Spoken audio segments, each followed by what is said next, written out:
student graduate from high school, be an honor student, attend a very selective college, and not know how to read and write. I'm Dr. Emily Sherwood.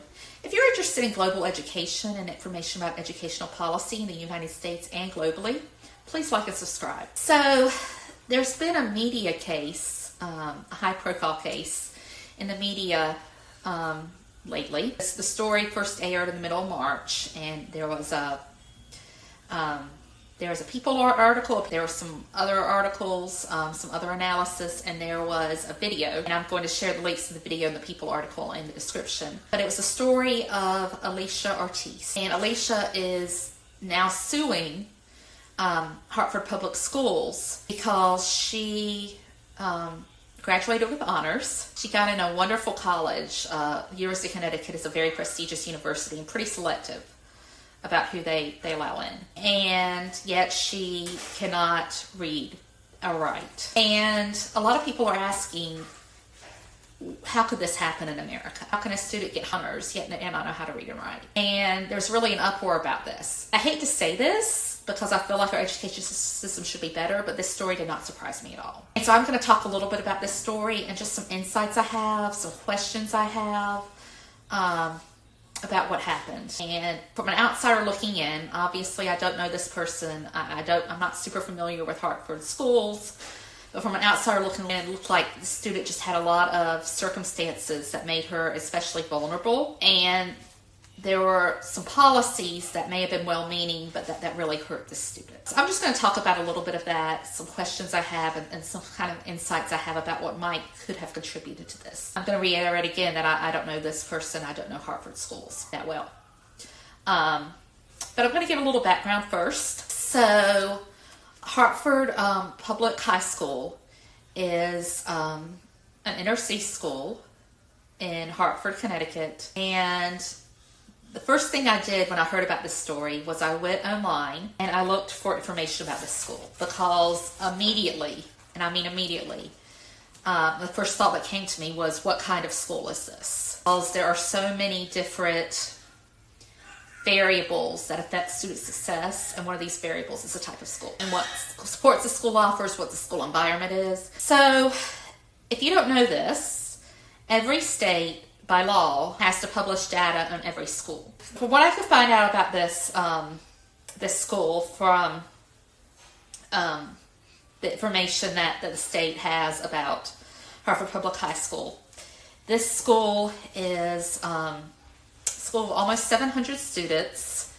and it's a very high minority background, mostly Latino background, and very high English language learner population. There's not a really high population of special education students, only 15%, which is pretty much average in schools. And that was interesting to me because generally schools with high minority populations, unfortunately, and this is unfortunate because many times it's not appropriate, but many times schools with high minority populations have really high populations of special education students. And there is an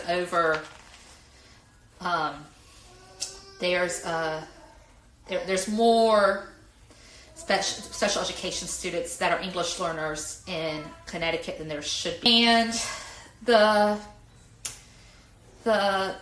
reviews I found, there's a site called niche.com, and it has information about schools, and there weren't many. There were maybe 3 or 4. But the reviews I found, students really liked this school. They said that they had really supportive teachers, and it was nice, and there were, a lot of social clubs. And when I looked at the school website, there was a lot of support for students. And the school, the per pupil expenditure, which is how much the school spends per student, is super high. It's $31,000 a student, which is twice as much as most schools. And that just was really interesting to me, that there are these low test scores, and there are low test scores. The number of students, the percent of students who were ready for college and career based on the courses they took was really low, and all these things, and yet there's all this support. There were 6 counselors. For a school that size, that's a lot. The school has a program specifically for homeless students. It has a family program, a program to help students and their families be involved with school. It has a food pantry for students. It just has all these things. There are alternate pathways where students can go into fields like health science and come out with a license that they could work in that field. There's just a lot of support for this school, but yet there's this really low percentage of students who are college and career ready based on the classes they take. And there's also a high dropout rate. There's a really super high truancy rate. 65% of students are chronically absent at the school. That's an amazing statistic. I don't know of any school that has that statistic that I've worked at. So there's just all these things about the school that immediately made me think, is this a school that's surviving? In other words, are the needs of these students so severe, but are the needs of these students so severe that the school's just kind of operating in a survival mode and on the idea that the best thing they can do for these students is to offer support for what the students need that they can't get at home rather than academic support? This is a very well-meaning argument from many educators. And I've heard this a lot. Things like, well, this student is just struggling to eat, so how can this student learn? Or things like, this student, it's too hard for the student. The student's life is so hard that the student, we can't expect the student to do well academically. And we do know that there are very low expectations for schools that are in this situation, that have high levels of poverty, have high levels of minority students, and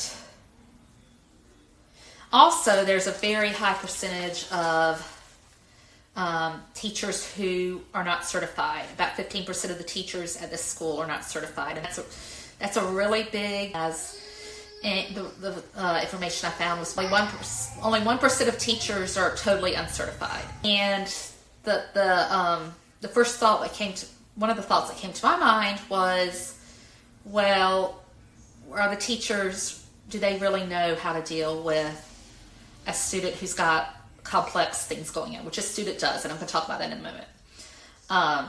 That was one of the things I thought about too. And so back to Aleysha and her story. So Aleysha is from Puerto Rico, and she moved to the United States at age 5. And it said in the article that she already had an ADHD diagnosis and a speech diagnosis, and she needed counseling. ADHD is treated very differently in different places. And for those of you who may not be familiar with this, especially my global audience, ADHD is attention deficit hyperactivity disorder. So it's students who have trouble focusing, have trouble sitting still, completing work, things like that. And it's kind of a controversial diagnosis at this point in time, because it's very hard to differentiate what's going on with the student. And there's also a very big gap, a difference nationwide about students with ADHD. For example, more students in the South are diagnosed than in other places, which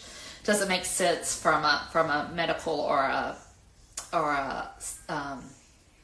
disability standpoint. It doesn't make sense that students in one part of the country would have a harder time sitting still, focusing, doing their work than students in another country. And ADHD is sometimes served over special education for other health impairment, or OHI, and sometimes, more than likely, in most places, it's under a 504 plan, which is not special education. 504 is just accommodations, so the student doesn't get any extra instruction. That student may won't go to a class where the teacher helps. That student will just get accommodations. Speech is under special education, and the counseling, it would depend on what she needs counseling for, and I don't have that information. But it made me wonder what kind of testing she got when she came in. It's very common for students who are English learners to face one of two situations, and neither are appropriate. And again, we're talking about Hartford, Connecticut, that has a lot more resources, but there's the idea that an English learner should not be tested or identified for special education until that student's been in American school for several years. There's also the flip side of that is that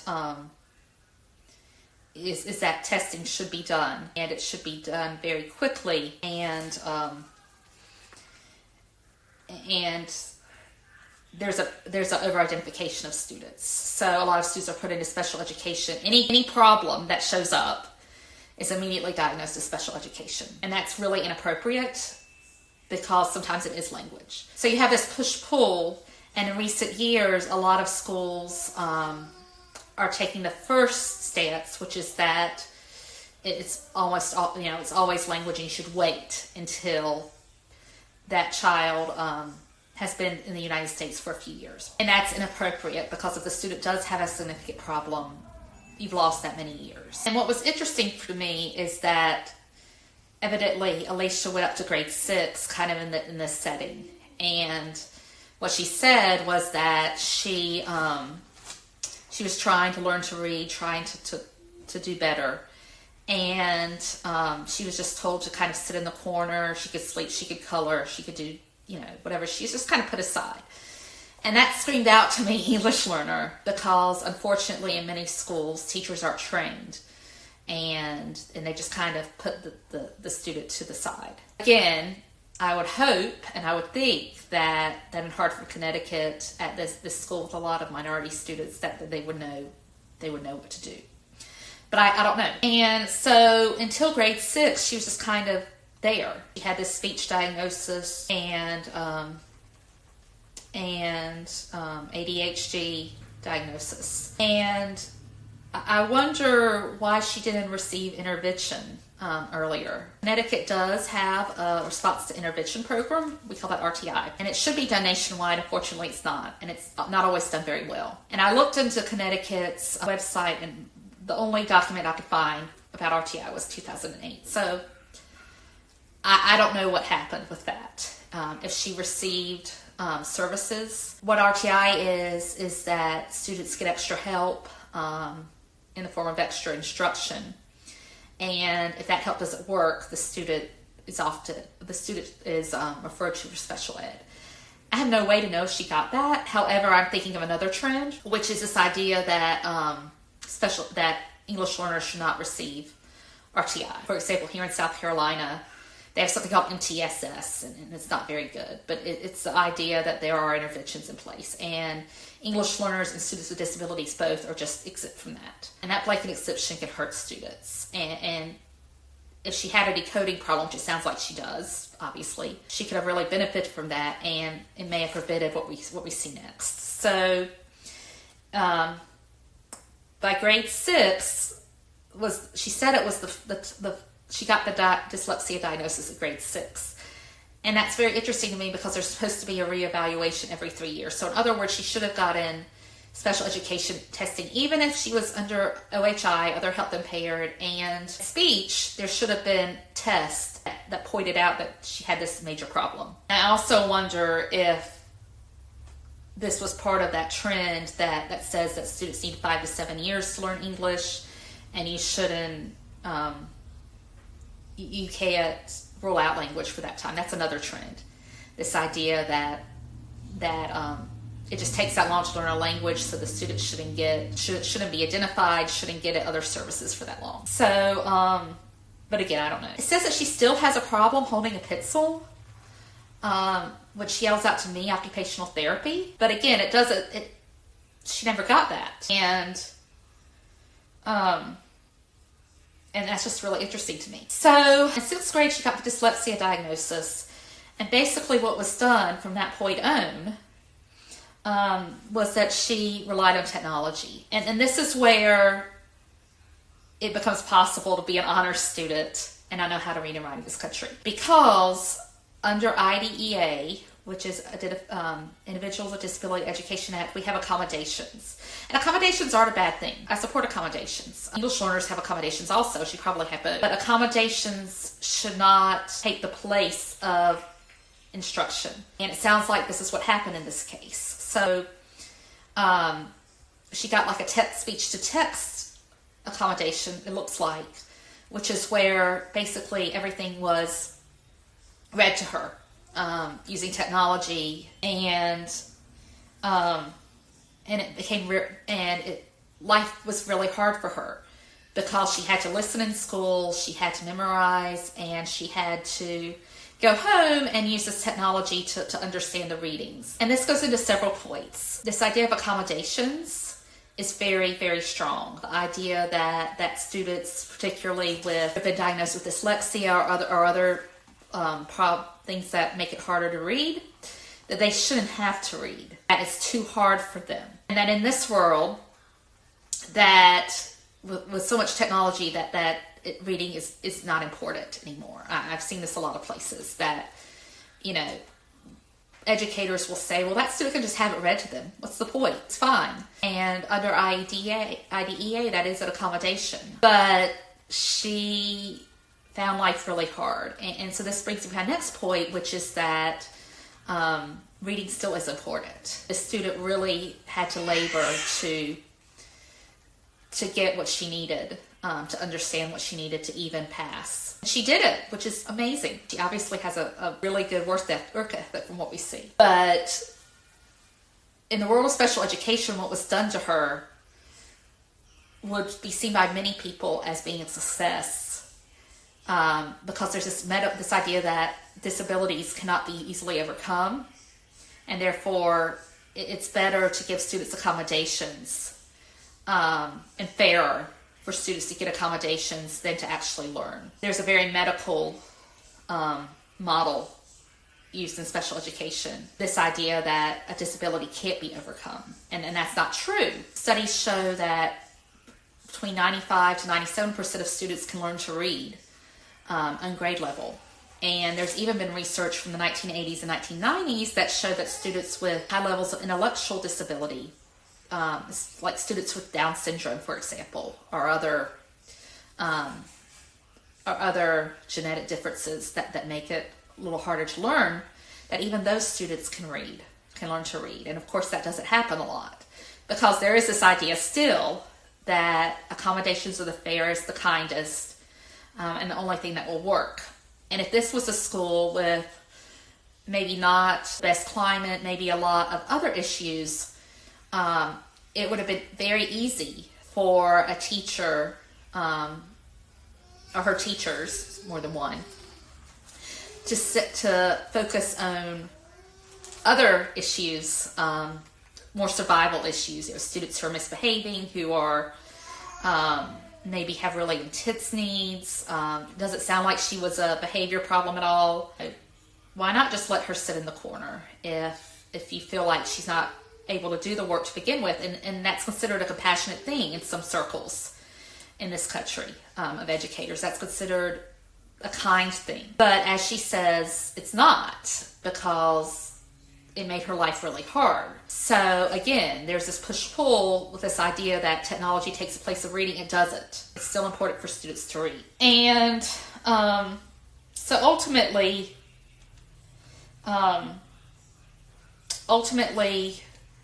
they kept on,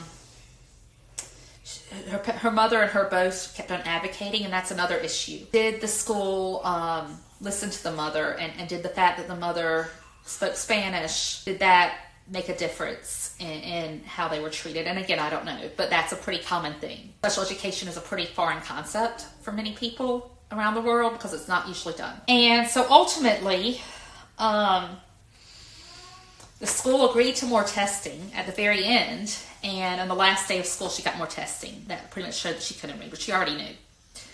And so because of this, she's suing the school. One other thing I wanted to mention was the idea that how could the university accept her? How could they accept somebody who can't read, especially a prestigious university like University of Connecticut's a very good university. By law, you can't discriminate against people because of disability. And if they have that information, and they couldn't say, well, you can't read, so we're not going to accept you. They may not have even known, honestly, if she had technology doing the work for her. The other thing is that ACT and SAT scores, there are accommodations for that as well. So it's very likely that she had that test read to her, and she did very well. University of Connecticut usually requires a 1200 SAT, which is pretty high. So my hats are off to this young lady for, in the midst of great adversity, for making it and for getting an honors program. But she never should have had all these problems. She should have been taught to read, and that's just how it is. She should have learned to read. And this young lady seems to have, great perseverance, has worked really hard, survived the odds, and yet this happened. And so this to me is just an indictment of what's going on with the education system and the problems that we're having. And I hope that she wins. I hope that she's able to get the resources that she needs to read, because she still can. And that's another thing, is that by 6th grade, they probably thought, well, it's too late. And it's not. But that's another myth in education, is that past about the 2nd or 3rd grade, that it's too hard to learn to read it. And that's not true either. So anyway, this is not, unfortunately, the first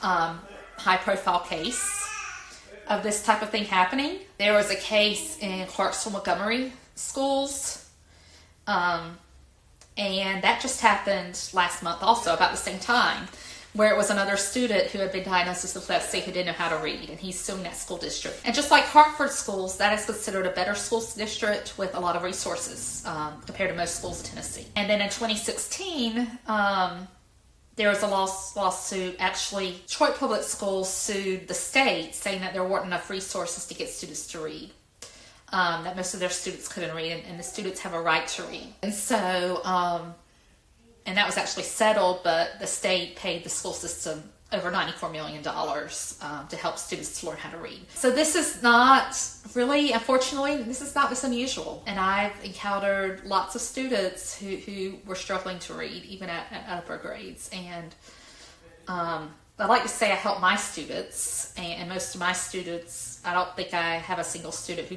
doesn't know how to have basic reading skills. But they certainly exist, and you saw that in the schools. And this is just, it's unacceptable. It's unacceptable in society. And in my last video, I talked about how individualism was causing problems in U.S. schools, and this is an example of that. This idea that this child shouldn't have to read, or that this child can't read, and individually you should cater to her individual needs, which may include technology, instead of getting her to her highest level and on par with her peers. So, what could I say? This is the state that we're in America, and it's not fair, it's not right, and I hope that this case will lead to some change, if not statewide or nationwide, at least locally. And again, if you're interested, please like and subscribe, and until next time, keep learning.